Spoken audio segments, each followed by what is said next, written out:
A massive observable indication of crowns as an ethno-trichological phenomenon in Kemet is the shared continental culture of African headrests.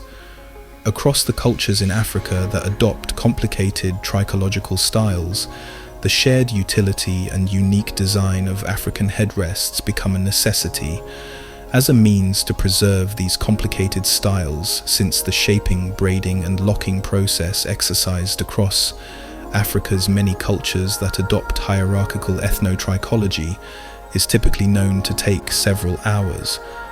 A particular style of headrest can be found all over continental Africa, and this particular design, often a wooden head and neck support hewn from a single piece of wood, is one that was shared by the ancient Egyptians.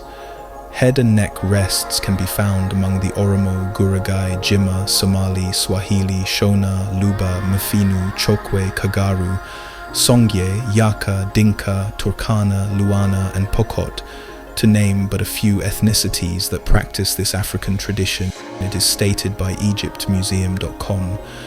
Although it may seem uncomfortable, headrests are still widespread in some African cultures. The design is not the only feature that is shared, since they all share the same purpose, that is, to preserve the trichological coiffures of the owners. These pieces play an intrinsic role amongst royalty and aristocracy, often linked to ancestry and hierarchy, preserved and passed down as heirlooms. The shaping, braiding and locking process exercised across Africa's many cultures that adopt hierarchical ethno-trichology can often take several hours, and to preserve such styles, the elevation of the head during sleep becomes an absolute necessity. Wooden headrests and neck rests are almost a staple of continental Africa for this very reason, and Egypt was no exception.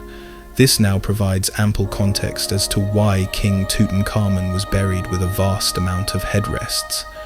Not only would they have been used to preserve his complex trichological crown styles, but he may have inherited one or more as heirlooms.